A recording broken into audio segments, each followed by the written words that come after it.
कौन सोच सकता था कि एक साधारण सा दूध का डिब्बा रे के हाथों में आते ही जेल तोड़ने का सबसे बड़ा हथियार बन जाएगा। लेकिन जैसे ही रे ने उस डिब्बे को फाड़ा, उसमें से एक पतली चमकदार प्लास्टिक की शीट बाहर निकली। मौका मिलते ही उसने उस शीट को जेल के गेट पर लगे पासवर्ड लॉक के ऊपर सावधानी से चिपका दिया। जब गार्ड ने पासवर्ड टाइप किया तो उसकी उंगलियों के निशान उस शीट पर साफ छप गए। रे ने एलिमिनेशन मेथड का इस्तेमाल करते हुए जल्द ही सही पासवर्ड का कॉम्बिनेशन ढूंढ निकाला। लेकिन असली चुनौती अभी बाकी थी। गेट के बाहर हाथ कैसे पहुंचाया जाए। रे ने टॉयलेट पेपर को पानी में भिगोकर छोटी छोटी गोलियां बनाई और उनमें टूथपेस्ट मिलाकर एक चिपचिपा मिश्रण तैयार किया। फिर एक बड़े कागज की शीट में इन्हें लपेटकर उसने एक अनोखा चिपचिपा हथियार बनाया। लेकिन यह सब करने के लिए उसे कैमरे की नजरों से बचना था। रे ने पहले ही गार्ड की दिनचर्या का बारीकी से अध्ययन कर लिया था। हर बार जब गार्ड उसे सेल में बंद करके जाता, वह बाहर सिगरेट पीने और समय बिताने के लिए चला जाता। इस दौरान मॉनिटरिंग रूम 7 मिनट के लिए खाली रहता था। यही रे का सबसे बड़ा मौका था। रे जानता था कि जेल से भागने के लिए 3 चीजें जरूरी हैं। पहला, गार्ड्स की रूटीन की पूरी जानकारी। दूसरा,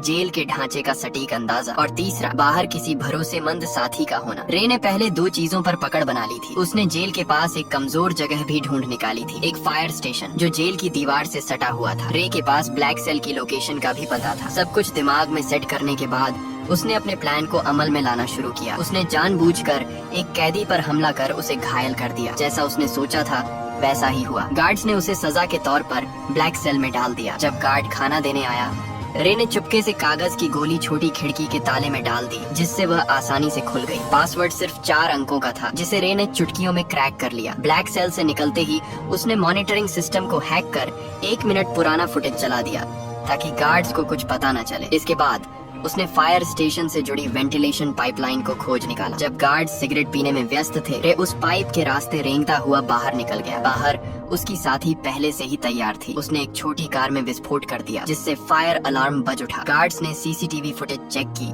लेकिन सब कुछ सामान्य दिखा। इस बीच रे फायर स्टेशन में दाखिल हो चुका था। उसने जल्दी से एक फायर फाइटर की वर्दी चुराई और फायर ट्रक के नीचे छुप गया। अफरा तफरी का फायदा उठाकर वह ट्रक के साथ घटना स्थल तक पहुंचा और वहां से अपनी साथी की गाड़ी में बैठकर साफ बच निकला। ये रे की 14वीं जेल ब्रेक थी, जहां यह खुलासा होता है कि वह कोई नॉर्मल अपराधी नहीं था। उसका असली काम जेलों की सिक्योरिटी सिस्टम को टेस्ट करना था। असल में वह एक सिक्योरिटी कंपनी का ऑनर था, जिसकी वजह से वह नकली कैदी बनकर जेलों में घुसता और अपनी काबिलियत से बाहर निकलकर यह प्रूफ करता था कि जेल की सिक्योरिटी सिस्टम में सुधार की जरूरत है या नहीं। वह इतनी जेलों से भाग चुका था कि लोग कहने लगे कि यह बंदा किसी भी जेल को एस्केप कर सकता है। एक दिन सीआईए के लोग उसके पास आए और कहा कि उसे एक बहुत कड़ी और खुफिया जेल में जाना होगा, जिसका नाम या लोकेशन किसी को बताने का आर्डर नहीं था। ये मिशन बहुत खतरनाक था। बावजूद इसके रे मान गया, क्योंकि उसे लाखों डॉलर का यह ऑफर वर्थ इट लगा। कौन जानता था कि पैसा सच में इंसान से कुछ भी करवा सकता है।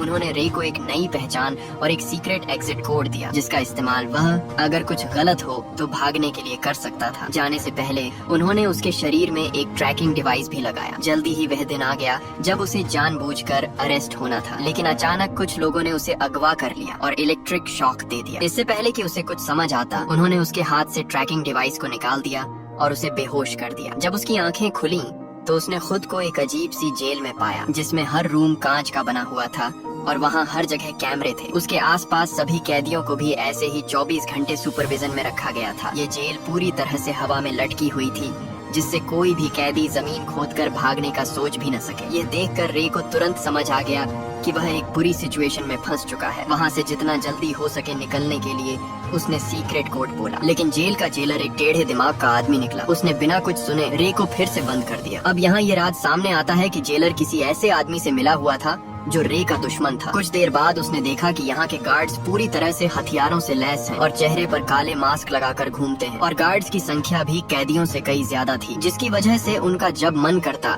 वे किसी को भी मारने या पीटने लग जाते। वहीं कैदियों को टॉर्चर करने के लिए एक भयानक कमरा बनाया गया था, जहां अंदर जाते ही तेज रोशनी से आंखें चकाचौंध हो जाती थी। इसके अलावा वहां का तापमान भी बहुत ज्यादा था, लेकिन इसके बावजूद दर्द को सहते हुए रे जैसे तैसे पूरे कमरे की जांच पड़ताल करने लगा। तभी मुआयना करते हुए उसकी नजर फर्श पर स्टील प्लेट से जुड़ी कील पर पड़ी। उसी मोमेंट उसके दिमाग में एक आइडिया आया। बाहर निकलने के बाद उसने प्लान बनाना शुरू कर दिया। अब जेल से बाहर निकलने के लिए उसे किसी की सख्त जरूरत थी। जैसे ही उसने अपनी पहचान बनानी शुरू की, तभी टाइसन नाम का एक आदमी उससे दोस्ती करने आ गया। उसकी आंखों में अलग ही चमक थी। उसने सीधे पूछा, क्या चाहिए तुझे? रे ने भी कुछ नहीं छुपाया और सीधा कहा, मुझे एक चमकदार आयरन शीट चाहिए जो रोशनी को रिफ्लेक्ट करे, और अगर तुम मुझे यह लाकर देते हो तो हमारी दोस्ती पक्की समझो। इस पर टाइसन भी राजी हो गया। इसके बाद वह सीधा जेलर के पास पहुंच गया और उसे उल्टा सीधा कहने लगा, जिससे टेढ़े दिमाग का जेलर गुस्से में आकर उसे वाटर टॉर्चर देने लगा। हालांकि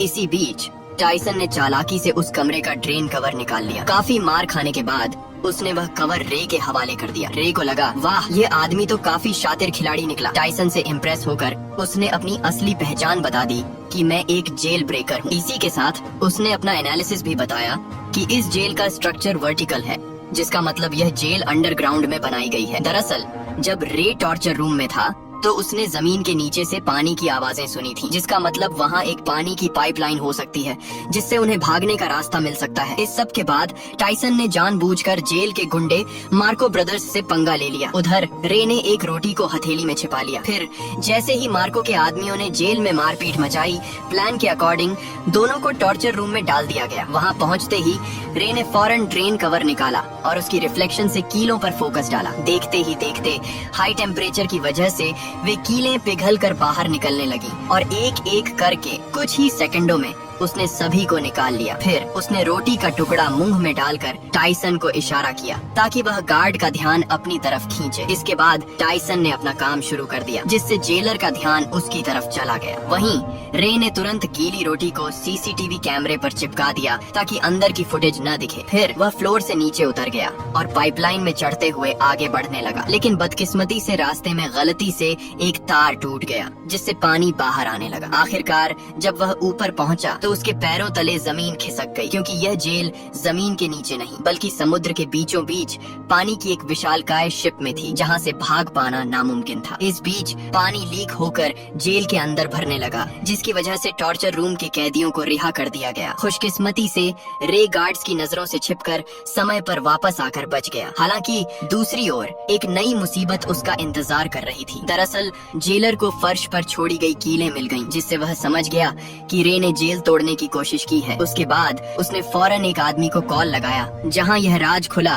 कि रे को इस जेल में फंसाने वाला कोई और नहीं बल्कि उसका बिजनेस पार्टनर लेस्टर निकला, जिसने कंपनी के लालच में आकर यह साजिश रची थी। अब अगले दिन किसे पता था कि रे के ऊपर टॉर्चर के बादल मंडराने लगेंगे। जब जब वह सोने की कोशिश करता, गार्ड्स उसे जगा देते और इसका फायदा उठाकर वह उसे खूब मारते पीटते भी थे। ऐसे ही कई दिन बीत गए। रे पूरा दिन बेहोशी और थकान में रहता। आखिरकार उसकी हालत देखकर गार्ड्स उसे रोज मेडिकल रूम ले जाने लगे। कितने जख्म, कितनी दर्दनाक यादें, कितनी टूटी उम्मीदें। फिर भी वह अपनी लड़ाई लड़ता रहा। डॉक्टर भी उसे देखकर दंग हो जाता था। कुछ दिनों के बाद टॉर्चर का सिलसिला खत्म हो गया और उसने फिर से प्लान बनाना शुरू कर दिया। दरअसल खाना खाने के बहाने वह टेबल के नीचे चोरी छिपे एक डायरेक्शन बताने वाली डिवाइस बनाने लगा। इसी दौरान उसने मार्को से मिलकर उसे अपनी टीम में शामिल कर लिया, जिसके बाद तीनों ने मिलकर एक ताबड़तोड़ प्लान बनाया। प्लान के हिसाब से मार्को भाई ने जेलर से झूठ बोला कि मेरे पास खुफिया जानकारी है जो मुझे डेक पर जाकर पहुंचानी है। यह सुनते ही जेलर ने उसे डेक पर जाने की परमिशन दे दी। अब वहां पहुंचते ही मार्को ने डायरेक्शन डिटेक्टर से मेजर करना शुरू कर दिया, मगर रे के लिए इतना काफी नहीं था। उसने नोटिस किया कि फ्लश करते वक्त पानी घड़ी की उल्टी दिशा में घूम रहा था। अब सारे डाटा को एनालिसिस करने के बाद उसने कंक्लूड किया कि वह अभी नॉर्दर्न हेमिस्फेयर में है। फिर एक नए आए कैदी से पूछने पर पता चला कि अभी नवंबर का महीना चल रहा है। इसके बाद रे ने अपने बॉडी टेम्परेचर को ध्यान में रखकर अनुमान लगाया कि वहाँ का तापमान जरूर मोरक्को तट के आसपास का होगा। इतनी मशक्कत के बाद आखिरकार अंत में जाकर उन्होंने क्लियर लोकेशन का पता लगा ही लिया। हालांकि लोकेशन पता होने के बावजूद वे वहाँ से निकलते भी तो कैसे। तभी टाइसन ने कहा कि अगर हम किसी तरह से बाहर मौजूद मेरे आदमियों तक मैसेज भेज सकें तो हमें यहाँ से निकलने से किसी का बाप भी नहीं रोक सकता। उसकी बातें सुनकर रे को लगा कि इस जेल का डॉक्टर शायद उसकी मदद कर सकता है। उसके बाद उन्होंने एक प्लान बनाया जिसके अकॉर्डिंग टाइसन ने जानबूझकर रे पर हमला कर दिया, जिससे वह डॉक्टर के पास जा सके। ऐसे ही कई दिनों तक रे बीमार होने का नाटक करके रोजाना डॉक्टर के पास जाने लगा। डॉक्टर को भी रे का दर्द बर्दाश्त नहीं हुआ और वह उसकी मदद करने के लिए राजी हो गया। अब यहाँ यह खुलासा होता है कि दरअसल डॉक्टर भी यहाँ उम्र कैद की सजा काट रहा था, इसलिए उसने रे को उसके परिवार से मिलाने का वादा किया। जिसके बाद उसने गुप्त रूप से रे का मैसेज टाइसन के आदमियों को भेज दिया। सारी तैयारी हो चुकी थी। तभी रात को जेलर ने देखा कि रे दीवार पर कुछ टैप कर रहा है। असल में यह मोर्स कोड था, और जब जेलर ने इसे डिकोड किया तो लिखा मिला कि कल सुबह सी ब्लॉक में दंगा होने वाला है। यह देखकर जेलर के पसीने छूटने लगे। उसने तुरंत सी ब्लॉक में 3 गुना सिक्योरिटी बढ़ा दी। अब उसे कौन बताए कि यह तो रे का मास्टर स्ट्रोक था। असली दंगा तो उसके अपने ब्लॉक में होने वाला था, जहां सिर्फ 2 गार्ड्स ही बचे थे। अब जल्दी ही अगली सुबह 2 गैंग्स आपस में भिड़ जाते हैं। इस हंगामे का फायदा उठाकर रे, टाइसन और मार्को वहां से भाग निकलते हैं। तभी भागते भागते रे कैमरे के सामने आकर जेलर को चिढ़ाता है। गुस्से में आकर जेलर सभी गेट्स को बंद करवा देता है। फिर तीनों पाइपलाइन के रास्ते से जेल की छत की तरफ चढ़ते हैं। जब वे डेक के बिल्कुल पास पहुंचते हैं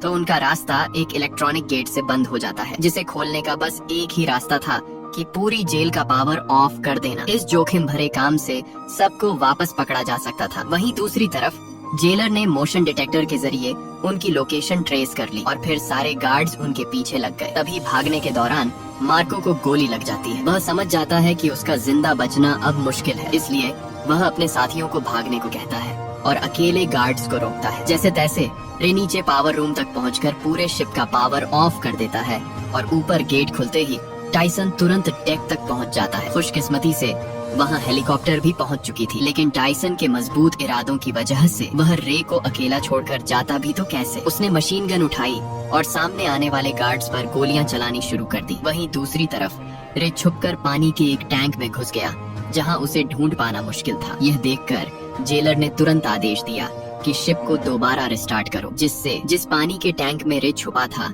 वह अपने आप फ्लश होने लगा, जिससे रे फौरन समुद्र में जा गिरा। रे का दिमाग देखकर जेलर के तो होश ही उड़ गए। वहीं इधर टाइसन ने एक बंदूक उसकी तरफ फेंकी। रे ने तुरंत कैच किया और कुछ गोलियां फायर कर दी, जिससे जेलर के पीछे रखे तेल के ड्रम फट गए। इसी के साथ जेलर की वही मौत हो गई। अब सब कुछ शांत हो गया और वे दोनों अफ्रीकन तट पर पहुंच गए। अचानक सामने से एक गाड़ी आई, जिसमें से एक लड़की उतरी। वह लड़की और कोई नहीं बल्कि जेसिका निकली, जिसने रे को यह मिशन का ऑफर दिया था। तब रे को पूरी बात समझ आई। ये सारा प्लान टाइसन की बेटी का था।